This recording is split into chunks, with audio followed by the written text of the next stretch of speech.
Francesca Blake slammed the car door shut, her breath coming in short, frustrated bursts as she gazed up at the rustic cabin in the middle of nowhere. The cold mountain air bit at her cheeks, but she welcomed it. Anything was better than the suffocating heat of flashing cameras and relentless questions back in New York. She yanked her coat tighter around her body and grabbed her suitcase from the trunk. A week. That's all she needed, just 1 week, to let the media frenzy die down before she returned to clean up the mess her ex-business partner had made. The betrayal still burned, but she refused to be seen as weak. Francesca Blake was the CEO of one of the most powerful fashion empires in the country, and she didn't run from anything. Except, apparently, from the press. She stomped up the cabin steps and unlocked the door. The inside was cozy wooden beams, a stone fireplace, and furniture that looked like it had been there for decades. It wasn't her usual 5-star suite, but she didn't care. She needed quiet. Francesca set her suitcase down and shivered. The cold seeped into her bones and the fireplace sat dark and lifeless. She frowned and flipped the switch on the thermostat. Nothing. Perfect. With a frustrated sigh, she grabbed the rental agreement and scanned through the emergency contact list. She found a name, Callum, local handyman, and dialed the number. After 3 rings, a deep, rugged voice answered. "Yeah, this is Francesca Blake. I rented the cabin on Hollow Pine Road. The fireplace isn't working and it's freezing in here." There was a pause before the man sighed. "I'll be there in 10 minutes. She hung up and rubbed her arms, pacing the small living room. The last thing she needed was to deal with some gruff, small-town repairman, but she had no choice. 15 minutes later, a knock sounded at the door. She yanked it open, ready to demand why he was late, but the words caught in her throat. The man standing before her looked like he belonged on the cover of an outdoorsman magazine. Tall, broad-shouldered, with messy dark blonde hair and piercing green eyes. His flannel shirt stretched over his muscular arms, and there were faint smudges of soot on his hands. "Callum Hayes," he said, his voice low and steady. "You got a fireplace problem." Francesca blinked, forcing herself to regain composure. "Yes." "It won't turn on, and the thermostat isn't working either." He stepped inside, his presence making the cabin feel even smaller. The scent of pine and firewood clung to him as he crossed the room and crouched by the fireplace. "Pilot lights out," he muttered, grabbing a few tools from the bag slung over his shoulder. "Shouldn't take long." She folded her arms, watching as he worked. "Are you the only handyman in town?" He chuckled, the sound deep and rich. "Pretty much." "Small town." She nodded, unsure what else to say. He didn't seem impressed by her presence, which was a first. Most men either fawned over her or recoiled at the idea of a powerful woman. Callum did neither. A few minutes later, the fireplace roared to life, bathing the room in a warm, flickering glow. Callum stood and wiped his hands on a rag. "Should be good now." Francesca held her hands out toward the fire, sighing in relief. "Thank you." He nodded, but instead of leaving, he glanced around the cabin. "You here alone?" She arched a brow. "Why?" "Storm's coming," he said simply. "If the power goes out, you'll need more than just the fireplace. You got extra blankets." "Flashlights?" Francesca hesitated. She hadn't exactly packed for survival. Luxury coats and designer gloves.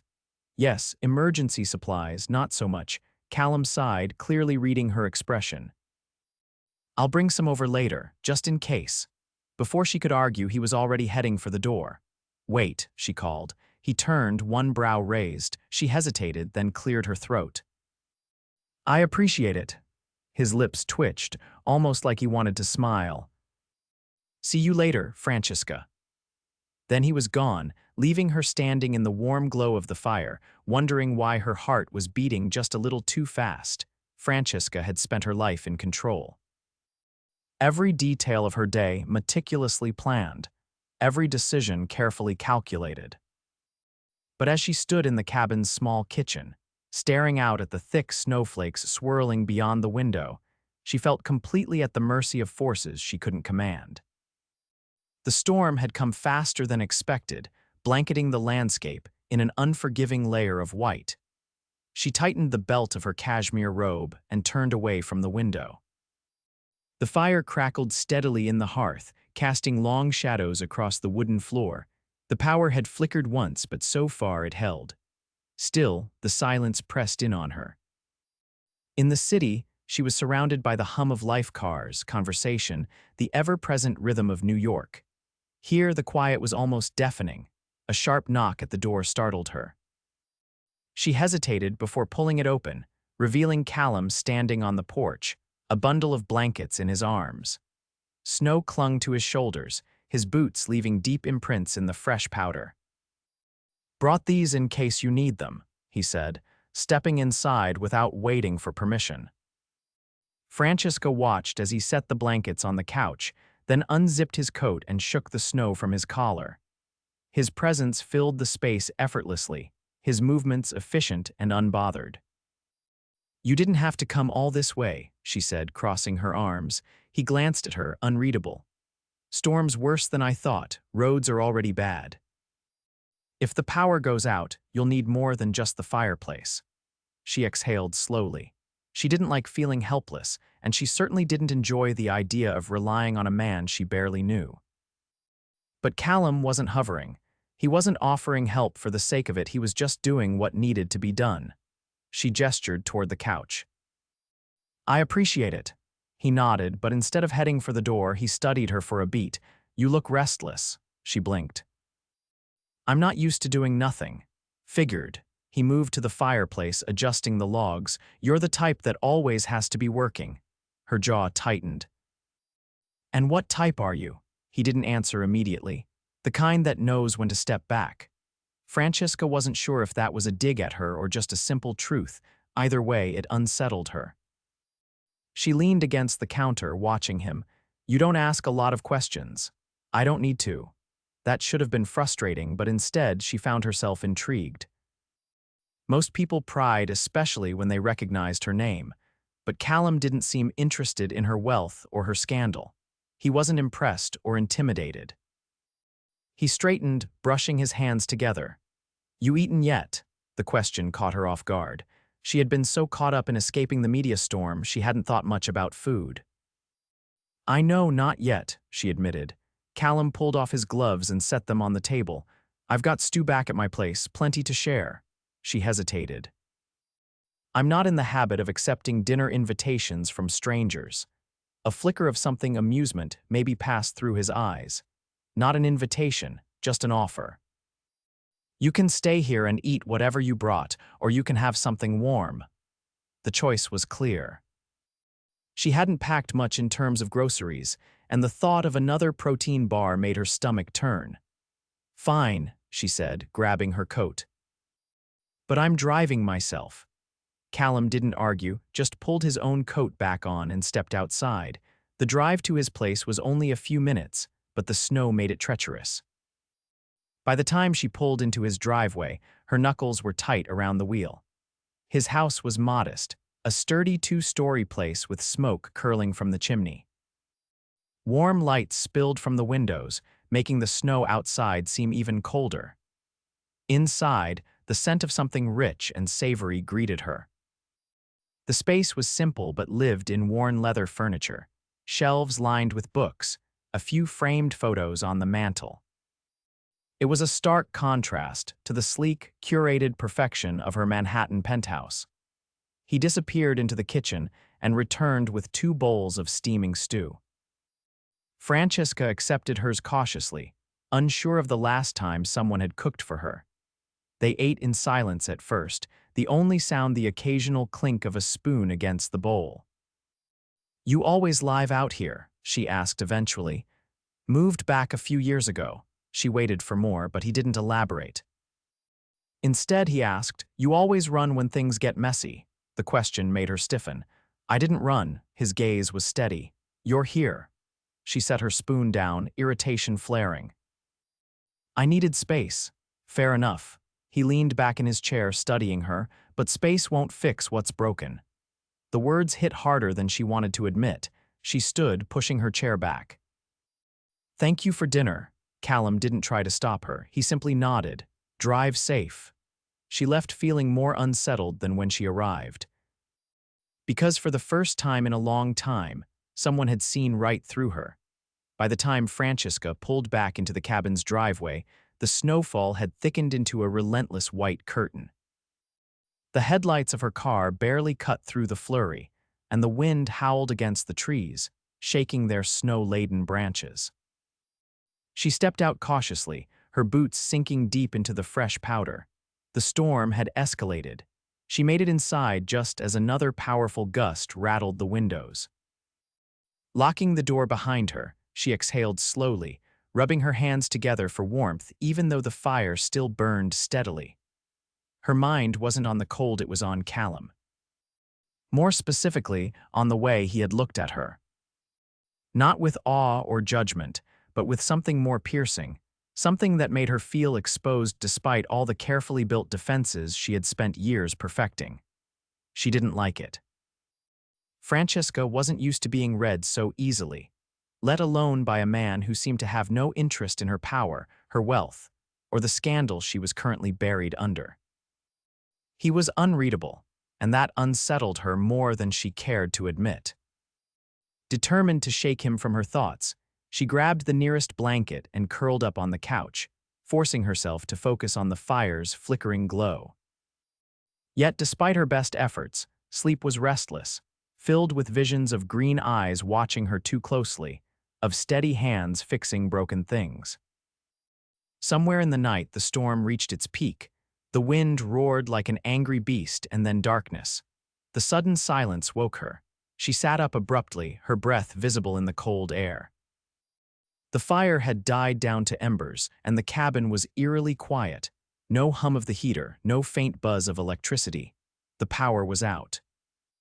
Francesca swung her legs over the side of the couch, wrapping the blanket around her shoulders as she moved toward the window. Outside, the world was buried beneath a thick, untouched layer of snow. The storm had passed, but it had left behind a frozen wasteland. A sharp knock at the door startled her. She hesitated.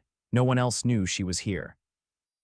She crossed the small space quickly, unlocking the door to find Callum standing there, bundled in a heavy coat, snow dusting his shoulders. His breath was visible in the frigid air, and his expression was unreadable as usual. "Power's out," he said. It wasn't a question. "I noticed." He glanced past her into the cabin. "You got enough firewood." She stepped aside, allowing him in without thinking twice. He stomped the snow from his boots before entering, his presence once again filling the space with something solid, something grounding. "I have enough for tonight," she admitted. "But if the power stays out?" "It might," he said. "Storm knocked out a few lines, could be a day, maybe longer." She swallowed hard. Francesca had never been the type to panic, but the thought of being stranded in a powerless cabin for days was not exactly comforting. Callum seemed to sense this. He unzipped his coat, shaking off the last of the snow. "I've got a generator back at my place, enough to keep the essentials running. You should come stay." She stiffened. "I'll be fine here." His gaze didn't waver. "You're not used to this kind of cold. I can handle myself." He exhaled through his nose as if weighing whether arguing with her was worth the effort. "Suit yourself. But if you change your mind, my door's open." She didn't respond, and after a beat, he nodded once before turning toward the door. But before he could step outside, a small voice rang out from the darkness beyond the porch. "Dad." Francesca froze. Callum turned, his entire demeanor shifting in an instant. He stepped onto the porch, disappearing into the night for a brief moment, before returning with a small bundle wrapped in a thick coat. A pair of sleepy blue eyes peeked out from beneath a wool hat, blinking up at Francesca curiously. "This is Lily," Callum said, his voice softer than she had ever heard it. Francesca's mind reeled. She had not expected this. A child. Lily yawned, rubbing at her eyes with mitten-clad hands. "I got cold," she murmured, her words slightly muffled. Callum adjusted her in his arms with practiced ease. "I told you to stay in the truck." She pouted but didn't argue. "Francesca," for the first time in a long time, found herself at a loss for words. She had met countless powerful men, CEOs, investors, politicians, but none of them had ever looked at anyone the way Callum looked at his daughter. Protective, steady, unshakable. Something in her chest tightened. "You should get her inside," Francesca found herself saying, her voice quieter than before. Callum nodded. "Yeah." He hesitated for a moment, then met her gaze with something unreadable before stepping out into the cold, carrying his daughter back to his truck. Francesca stood in the doorway, watching as the taillights disappeared into the snowy night, leaving her with nothing but the crackling embers and a heart pounding far too fast. The next morning, the sky stretched wide and clear, the storm having left behind a breathtaking stillness. Sunlight glinted off the untouched snow, turning the world into a pristine, frozen paradise. But the beauty of it was lost on Francesca as she stood by the window, her thoughts tangled in the memory of Callum and the little girl nestled sleepily in his arms. She had assumed many things about him, but she had never expected this. A father. It changed everything in ways she couldn't quite put into words.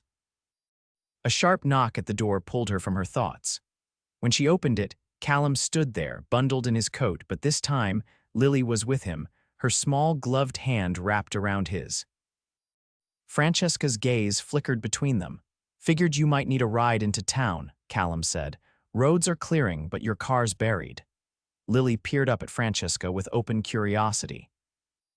"You're really pretty." Heat crept up Francesca's neck at the unexpected compliment. "Thank you." Callum exhaled through his nose, clearly amused. "Lily." "What?" "She is." Francesca felt an odd tug in her chest, something warm and unfamiliar.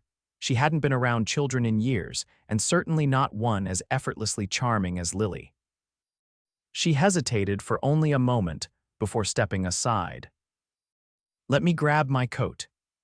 As they drove into town, Lily chatted endlessly from the back seat, filling the silence with stories about her school, the snow fort she had built last winter, and how her dad made the best pancakes in the world. Callum didn't interrupt, didn't correct her, just listened, the corners of his mouth twitching when she exaggerated certain details. Francesca watched them from the corner of her eye, something deep inside her softening. When they reached town, Callum pulled up in front of a small diner with a red and white awning. The scent of fresh coffee and warm maple syrup greeted them the moment they stepped inside. The place was cozy, filled with locals who greeted Callum and Lily like old friends. Francesca, however, was met with curious glances. She had spent years commanding rooms full of powerful executives, but for some reason, standing there under the weight of small-town scrutiny made her oddly self-conscious. Callum, as if sensing it, placed a steady hand on the small of her back, guiding her to a booth. The touch was brief, barely there, but it sent warmth curling through her. Lily slid into the seat across from her, swinging her legs as she studied Francesca. "Do you like pancakes?" "I do." "Good." "Dad's are better, but these are still okay." Callum shook his head, but there was a fondness in his expression that made Francesca's chest tighten. The waitress arrived, setting down mugs of steaming coffee. "You're the one renting the old cabin, right?" Francesca nodded. "Figured." People don't usually come up this way unless they've got a reason. Francesca met Callum's gaze briefly, but he said nothing, letting the silence stretch between them. She had come here to escape, to bury herself in solitude until the media storm back home died down. But now, sitting across from a man who saw through her defenses, and a little girl who looked at her like she was something out of a fairy tale, she wasn't so sure solitude was what she wanted anymore.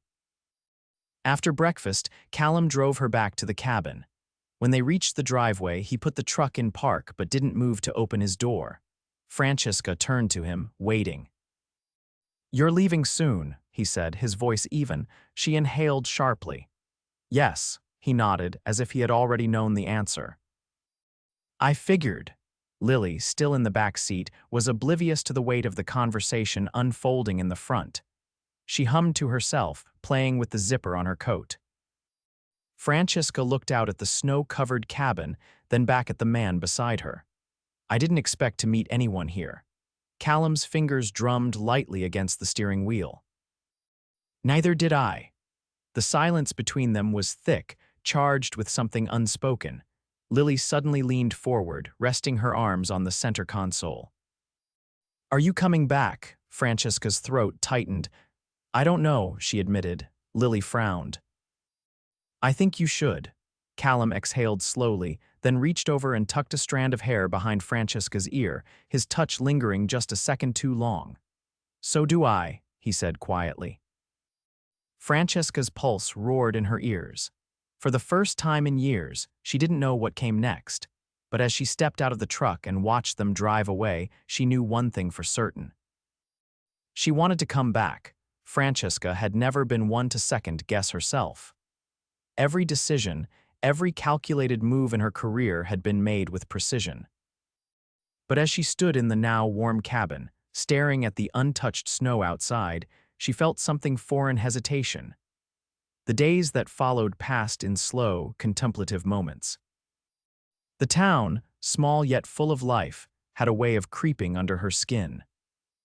She had ventured into the local grocery store, expecting stares, but instead, she had been met with nods of acknowledgement, as if she had already been accepted in some unspoken way. She had run into Callum once, just a brief moment at the post office where he had been picking up a package. Their eyes had met, but neither had spoken beyond polite greetings. Still, the weight of what had been left unsaid lingered between them like a slow, burning ember. And then there was Lily. The little girl had waved at her from across the street that day, her mitten-clad hand enthusiastically flapping in the air before Callum had gently nudged her along. That small, simple gesture had stayed with Francesca long after they had disappeared from view. Now, as she packed her suitcase, folding the last of her belongings into neat, purposeful stacks, that hesitation lodged itself deeper in her chest. Her time here had been meant as an escape, but it had become something else entirely. A knock at the door pulled her from her thoughts. When she opened it, Callum stood there, hands in his coat pockets, looking at her with an expression that was unreadable yet heavy with unspoken words. "You really leaving?" His voice was steady, but there was something just beneath the surface, something restrained. She tightened her grip on the doorframe. "I have to." He nodded once, looking past her into the cabin as if memorizing the space, then back at her. "Figured." The silence stretched between them, and for the first time, Francesca found herself wishing he would argue, would push, would demand she stay. But Callum wasn't the kind of man to ask someone to change their course. He was the kind of man who let them choose, and that was the hardest part. She swallowed. "Lily, at school," his voice was softer now, less guarded, "didn't think saying goodbye would be easy for her." Francesca exhaled slowly, nodding. Callum shifted, glancing away for a moment before meeting her gaze again. "You'll go back to your life." "To your company, the press, all of it." She hesitated, then said, "Yes." A muscle in his jaw tightened briefly before he exhaled. "You'll do just fine." Something inside her cracked at that. Because she wasn't sure fine was what she wanted anymore. She reached out before she could stop herself, her fingers brushing against the fabric of his sleeve. "Callum," he didn't pull away. Instead, he reached up, his calloused hand covering hers, warm and steady. "You don't owe me an explanation, Francesca." But that was the thing she wanted to give one. She took a shaky breath. "I don't know how to do this." His lips parted slightly, his gaze searching hers. "Do what?" She shook her head, frustration curling at the edges of her voice. "Stay, leave." "Want something I don't even fully understand." For a long moment he said nothing.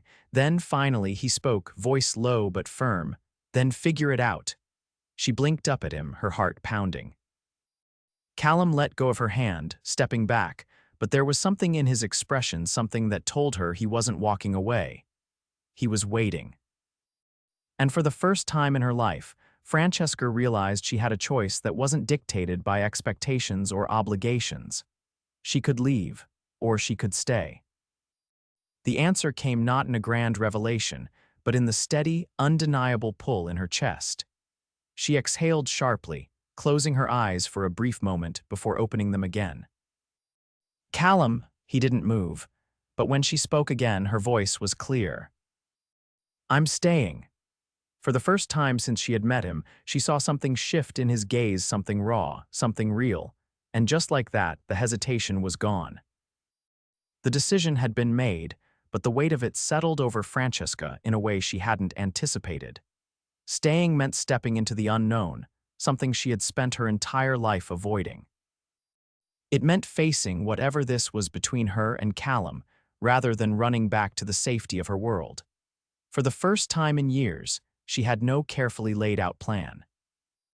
Callum hadn't pressed her for answers after she told him she was staying. He had simply nodded, as though he had known all along that she would. But there was something in his eyes that spoke of quiet certainty, a steadiness that unsettled and reassured her all at once. The town, in its quiet, unassuming way, had already begun to claim her. The people, the rhythm of life here, it was so far removed from the constant noise of New York, yet she found herself drawn to it in a way she couldn't explain.